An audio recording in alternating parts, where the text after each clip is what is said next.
Hello, and welcome to the Christchurch Fox Chapel podcast.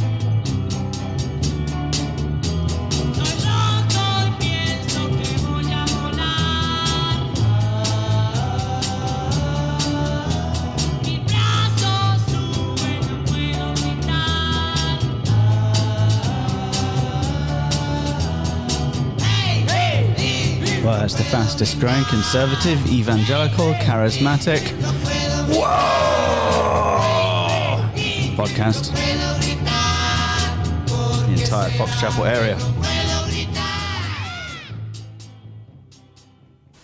Ye intruders beware, crushing death and grief, soaked with blood of the trespassing thief. Ah, I think that we can cross that off of our 5-year plan now. I think that was one of our main objectives, to be able to play that clip. Incorporate on this the Goonies. podcast. Yeah. Once we've got the Goonies, Winston Churchill.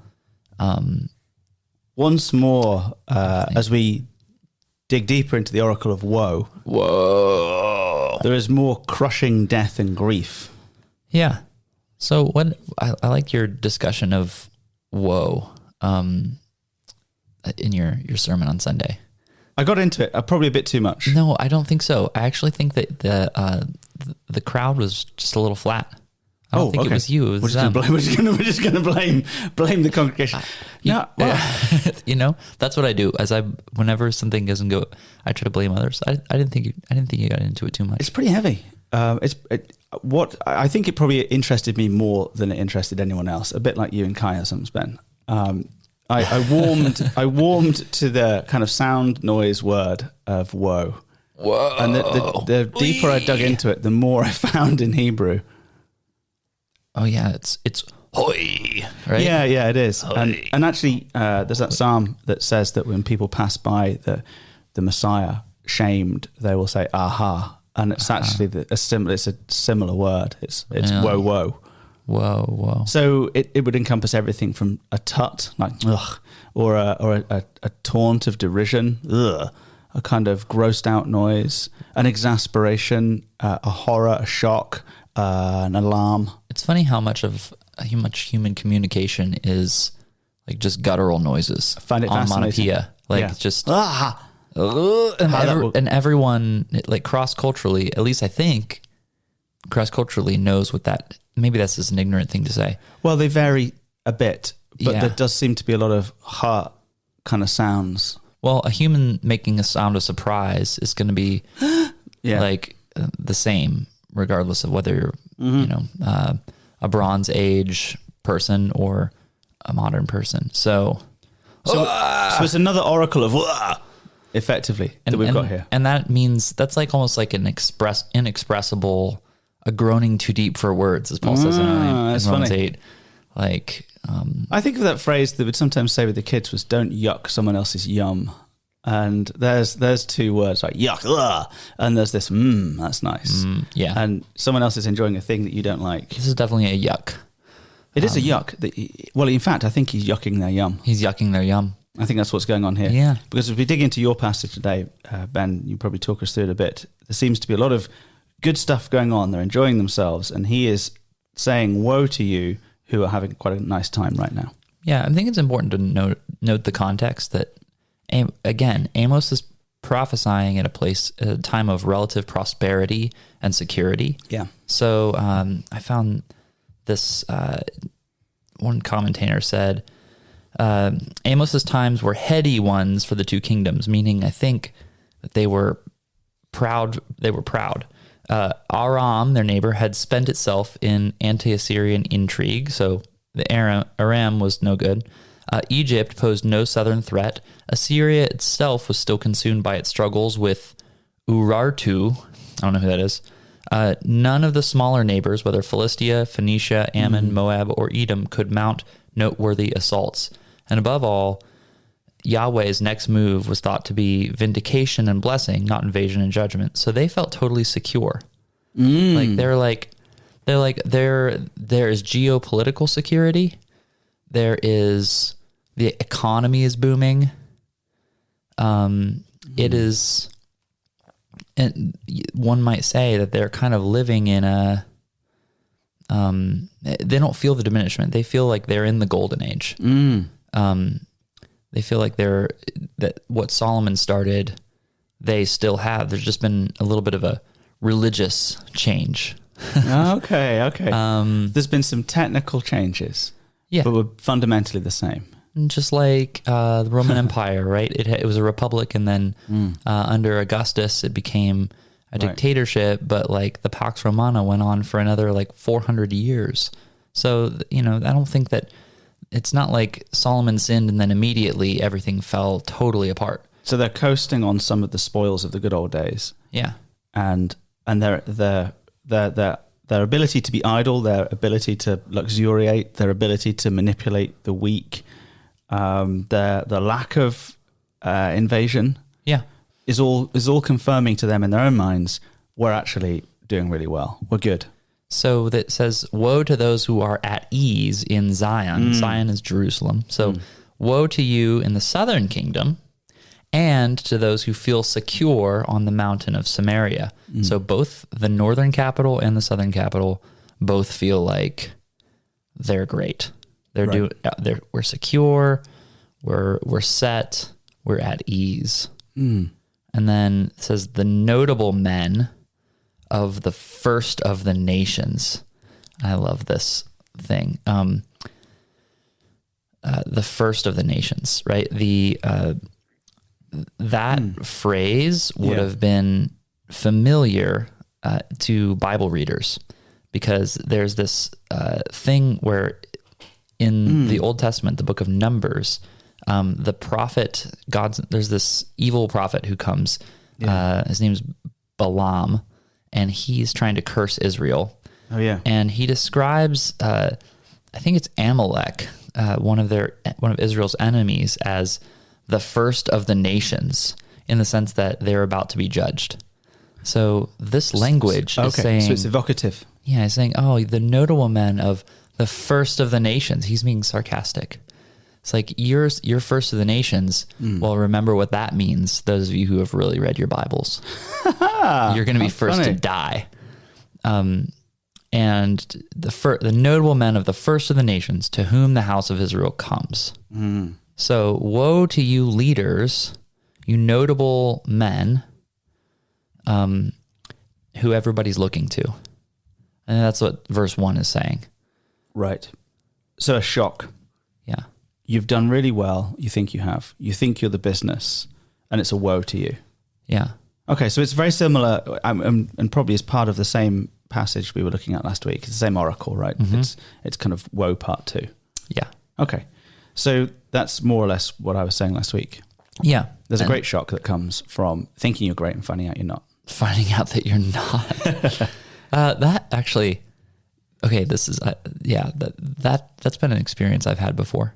I in my, when I was in 6th grade, I was convinced I joined a youth basketball team, and I was convinced that I was like an all-star basketball player that always needed to have the ball. And like, as the season went on, I made one basket actually all season. And that was because I threw the ball up and somebody, like the defender, like tipped the ball and changed the trajectory of the ball and made it to go in.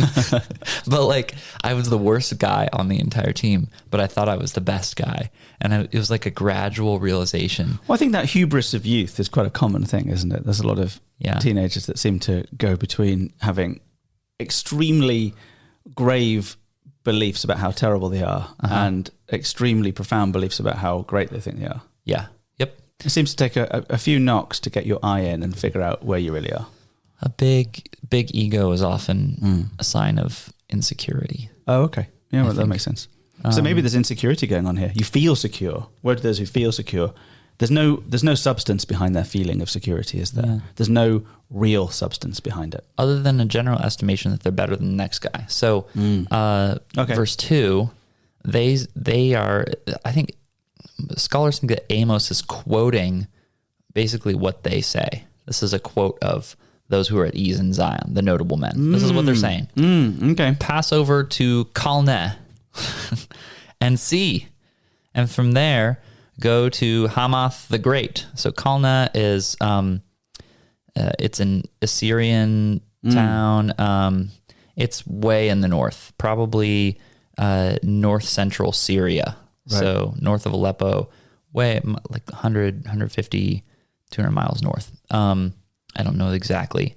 Hamath is a little south of that. And then, so pass over to Kalna and see how they're saying, go there and see that we're better than they are. And from there, go to Hamath the Great, right? This other city, quote unquote, the great, that was supposedly so great. Okay. And see that we're better than them there. So then go down. Syrian city, right? Yeah. Okay. Then go down to Gath of the Philistines. So that's Gaza, isn't it? Yeah, it's Gaza. Okay. The point is that they're making is in all these places, go and see, and you will see that our society is more advanced, more secure. Right. Our buildings are bigger, our streets are cleaner. Because those cities have been destroyed. They've been attacked or invaded or captured or something. No? So they just were never as good? Well, this is a debate. Oh, okay. Because these cities were not attacked until after Amos's time. Oh. So it's prophetic, or it's got nothing to do with that, and they were actually quite good, but not as good? Here's something I'm trying to figure out about how we interpret this. Some scholars think that he's quoting what they would say. Like, look at these other cities that you think of as secure. We're more secure than them. Okay? Because at Amos's time, these hadn't been destroyed yet. Okay. And also in the way that the literary pattern works in chapter 6, it sort of is like it's a crescendo. The intensity is ramping up and up and up and up until it's finally like ruin. So it wouldn't make sense for to have this picture of like these ruined cities right in verse 2. So what he's saying is go to these gleaming cities and observe that your city is actually even better than theirs. That's what I think. And take pride in your security and how advanced you are and all of those things. I think he's quoting them and them saying, like, look at the other cities. Right. We are better than them. Like the mayor of London would say, go over to Paris, just smell the drains and come back here and stop complaining. Yeah, exactly. Okay. Now, I will admit, this is not my first like way of reading this. Mm-hmm. It feels weird, but oftentimes the weird feeling way of reading something is actually the way it was meant. So he quotes them, I think, and then he's calling them out and saying, are you better than these kingdoms? Or is their territory greater than your territory?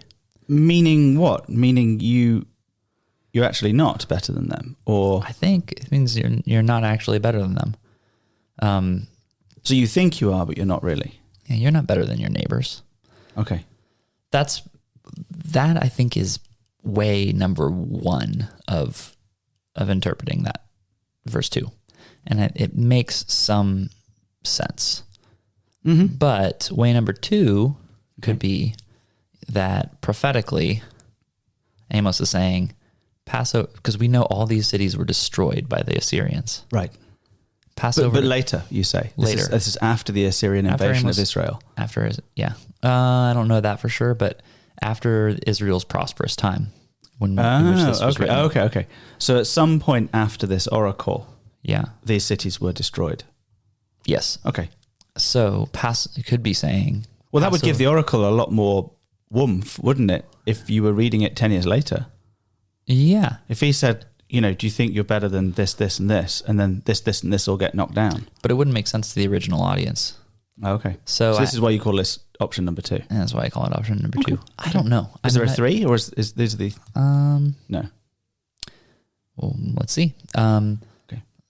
So it could be saying, pass over to Kalna and see the destruction there. And from there, go to Hamath and see the destruction there. Mm-hmm. Then go to Gath of the Philistines and see the destruction there. Right. Are you any better than these? Like, is there anything that separates you from them? Okay, in other words, if they can fall, so can you.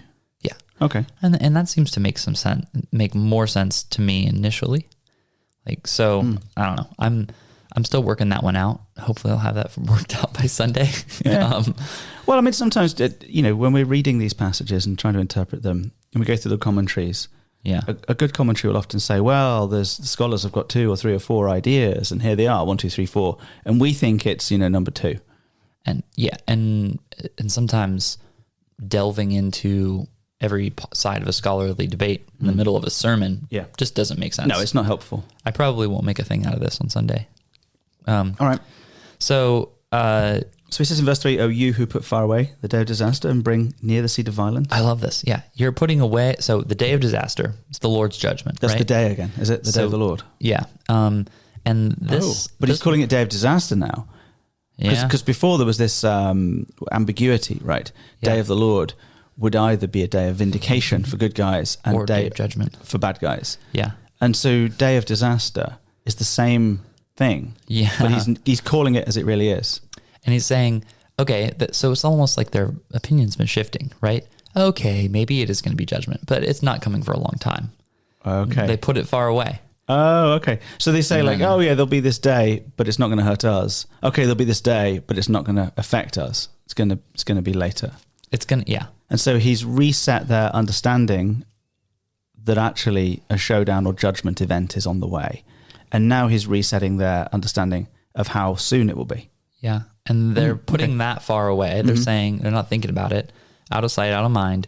And they're bringing near to them the seat or throne of violence. In other words, the rule of their violent rule is what they're holding on to and cherishing. So their security is leading to violent oppression of their own people, of the poor among them, of the poor members of Israel. I mean, that seems to be the most obvious, right? So they're actually doing violence, quote unquote, to themselves. Yeah, this isn't you're picking on all of your neighbors. This is you're actually abusing your own people. Yeah, to my knowledge, Israel is never judged here for aggression toward their neighbors. Okay, well then this is really significant. The seat of violence is actually really serious because they're not just mindlessly violent. Mm-hmm. They are actually picking on their own people. This seems to be a description of a gilded age. Well, you get that in verse 4, right? As the woe is repeated, or it's the third woe, I don't know. It's the third time he says woe. So we've had and verse 4. Hey, how was that again? No, not ever. Woe to you who lie, woe to those who lie on beds of ivory and stretch themselves out on their couches. We've had couches before, haven't we? Yeah. Corner of a couch. Rescued. That's what the cows of Bashan were rescued on. Right. So woe to you who lie on beds of ivory. Are we to understand that that's a luxurious thing? Yeah, part of houses of ivory. So we'll get to what this image might be at the end here. Okay. But for now, I just want to note, violent, like seat of violence and lie on beds of ivory. Seat and bed. So those give you the sense that they're resting in violent. There's something gross beneath the surface. Yeah. Their luxury is masking oppression. There was a scene in the original series of Battlestar Galactica where they go to this kind of casino planet and upstairs there's lots of great food and stuff like this and entertainment. Yeah. And then they get into this elevator, which goes down to like other like accommodation and things. But I forget because it's so long. I saw it as a kid. But somehow the elevator takes them way down, past like level 7, 8, 9, deep down. And what they discover underneath is that this casino is just run by these creepy insect people who are just harvesting the humans. And there's all these catacombs downstairs with people being kind of, I mean, it's like, so creepy. It's like the Matrix or something like that in a way. Yeah. But so creepy. There's that idea of this superficial level 1. Oh, look, there's this wonderful casino. So nice. And you go down beneath it and you see what's really going on. Or like every retail establishment ever. Oh, what? Like this is the Nordstrom rack. You get a glimpse. What's the idea? No, you get a glimpse into the back room. With like boxes. And the wallpaper is just like a disaster. Yeah. And like they clearly like don't do anything for their employees. Oh, yeah. Like there's just a crappy fluorescent light there. Yes, If you don't have any money to give us, then we're not going to even provide you with anything sightly, like worth Just busted up stuff. Yeah, just busted up stuff. Okay. So maybe there's some of that too. So they have a bed of ivory, which is luxurious and inappropriately luxurious, because actually there are people who are suffering and starving and crushed. Yeah. And this gleaming bed of ivory masks the reality that it was purchased with a seat of violence. So seat, bed, violence, ivory, luxury. There's a kind of what would you call it? A kind of duality there. Yeah. Parallelism kind of thing. Okay. And then they're meat eaters. They eat lambs from the flock and calves from the midst of the stall. Is midst of the stall is good? Is that like the best cow or something? Why midst of the stall? I think it's veal. They're keeping him in the stall and fattening him up.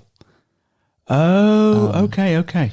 So this is a society where meat is extremely rare. Yeah. People subsisted on vegetables and grains. Right. And if you had meat, you would eat it once a year, maybe at Passover.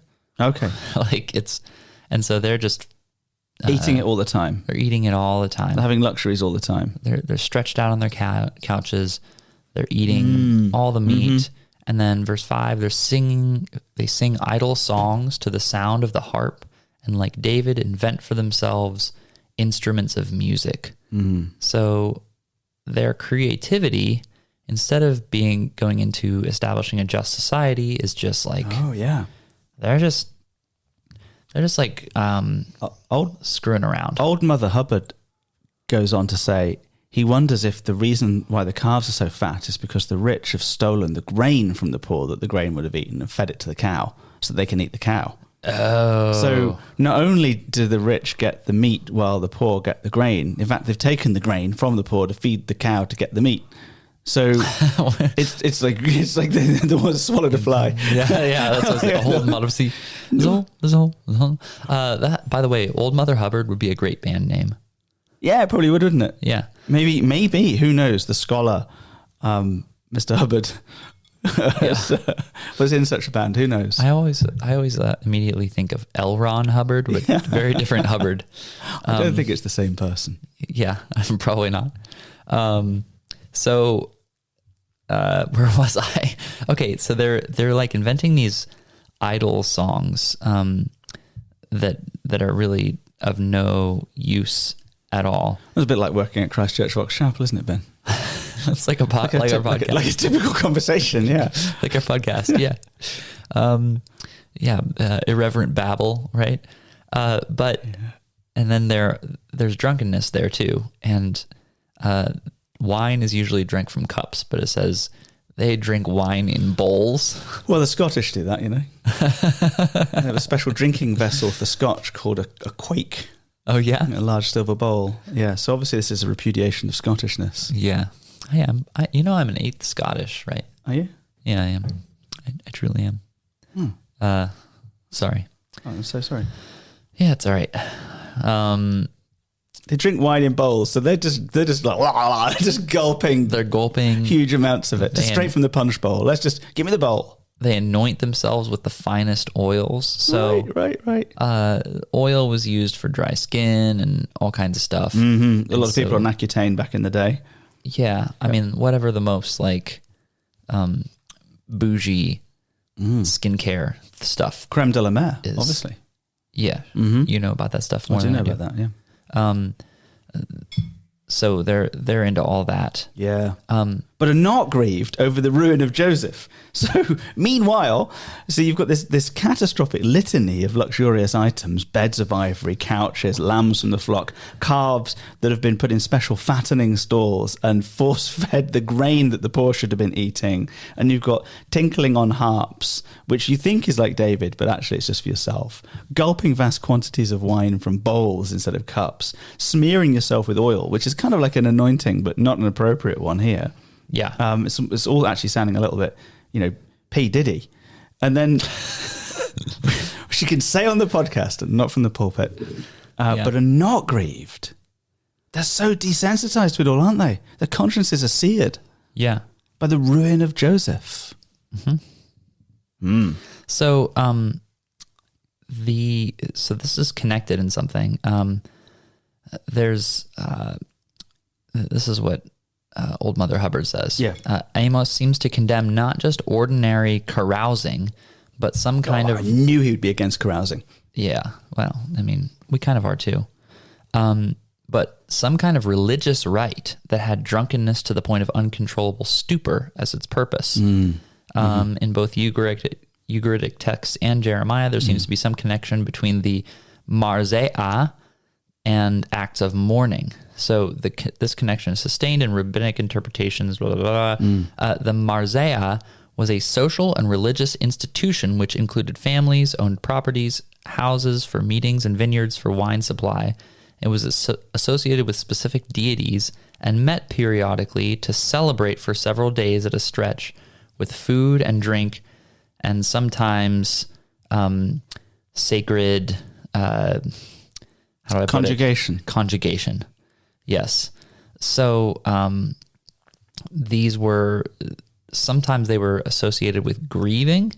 Like they would get together and do their like grief before the gods, I guess, by carousing and getting drunk. I'm going to go out on a limb here and suggest that a man invented this. It's like, are you horribly bereaved? Would you like to do something really holy? Hey, why don't we get drunk and have sex? Let's get drunk. Let's get drunk, have sex, and I'll play my guitar. Yeah. So it's basically, a teenage man invented this. This is one giant country song, essentially. Oh, this is a Middle Eastern country song, and that's what Amos is condemning. It does actually. I mean, all joking aside, some joking aside, it does actually sound like a Diddy party. This is like a roistering, fornicatory bucket of toads, knotting and gendering. Yeah.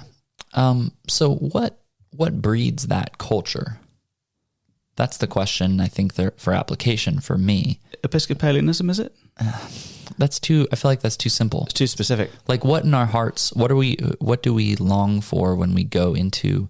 There's something intoxicating about letting loose, I guess. About you being, deserve it, and yeah, you're desirable. You forget yourself. Well, you can I guess sear that conscience even further when you do things that are addictive and mind altering. And I think there's a certain entitlement that people can get. Money can really pave the way for this in North America. Like, well, we go to the best, we eat out all the time. And when you're eating out, what's going on? Someone serves you. You're sitting down and being served. Someone cleans up after you. And there's a beautiful thing to that, to receiving service. It can equip us and strengthen us to go out and serve. But if you are always being served, that shapes your worldview.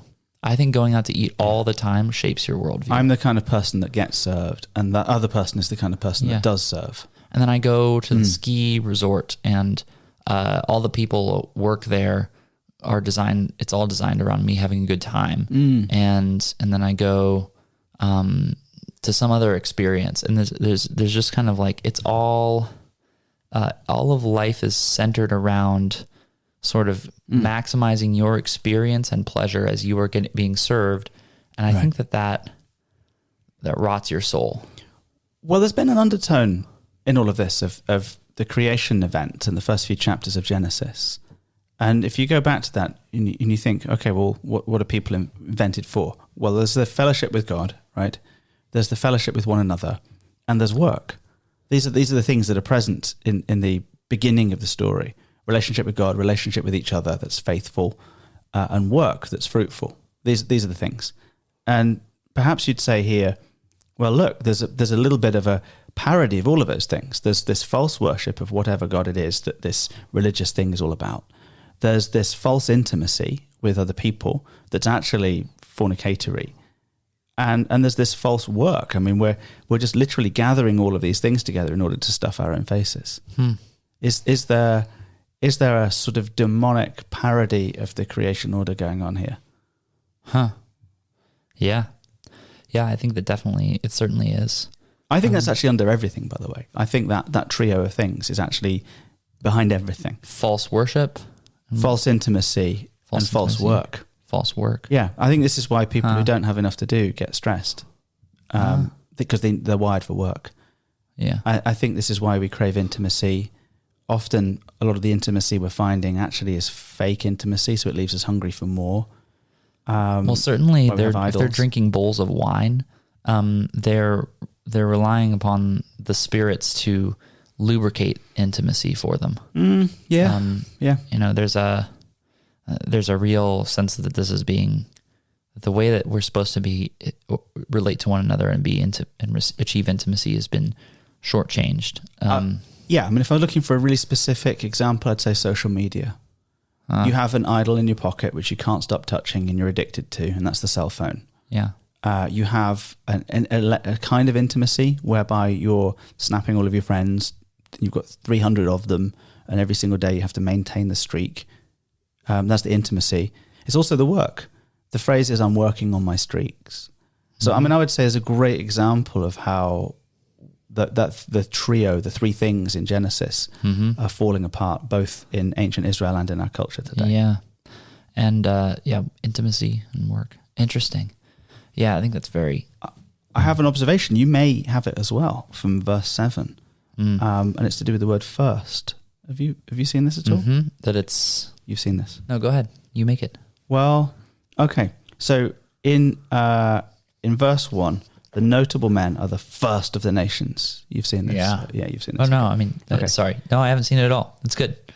All right. I don't want to steal your thunder. Well, no, it's out. But it's not like really it's good. The Lord, give me the Lord's thunder. Verse 6, they anoint themselves with the finest oils. Very similar word. Not quite the same, but it's almost the same. I didn't see that. So first of the nations, finest of oils. And then he says in verse 7, therefore they shall be the first to go out into exile. So the people who put themselves first and thought themselves of the best, the people who gave themselves first and best, will actually be first to be worst, to go out. In other words, the first shall be first. The first shall be first. The first shall be first. The first shall be last. You see it start to pick up where Jesus got this phrase, the first will be last and the last will be first. From this? I think he was so steeped in the prophets, like all of his sayings. But specifically this? Maybe. Wow. Is that, I don't know. Okay, that's great. And That's a guess. You'd already made that connection there, I presume. First, last, first. I mean, I'm just kind of, I think we're both discovering this in real time. Yeah, I think that's really fascinating. Yeah. The revelry of those who stretch themselves out shall pass away. Is that on the couches? Stretching themselves out? Is that just like lying around? Okay. Yeah, their revelry, their rights of enjoying their time is gonna. They live in this luxury, but it's gonna come to an end. Man, this is a really convicting passage. Living in a Western culture that prides itself on its security and its impregnability and its wealth. This is hard. I mean, I feel like... And in a me-first culture, an individualist me-first culture, where our consciences are kind of seared to why so many of our products and goods are so cheap. Yeah. We can't live without it, though. But that is also what people in the South said in 1855. It's the same exact argument. We need our illegal immigrants to come and pick things for us cheaply so that we can have cheap stuff in large supply. It's the same exact argument. We need to have our iPhones made in Uyghur slave camps in northern China. Yeah. No, it's the same exact argument. I think you're absolutely right. There's so many of these things that, I mean, I wrestle this because there's something nauseating in our day about sort of the social justice warrior that's just always pointing out all the ways in which we are corrupt. And but there's also a real judgment of God over all unrighteousness. And I think that there's room for valid critique of our society.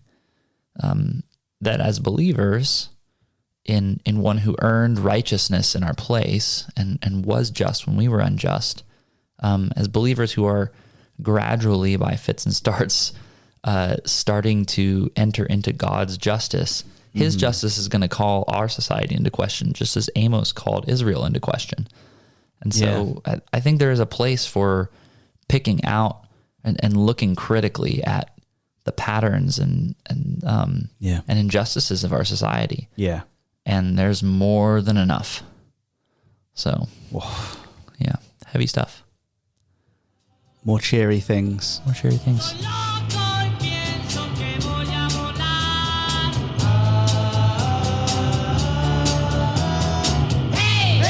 Sounds a bit like revelry to me. Yeah,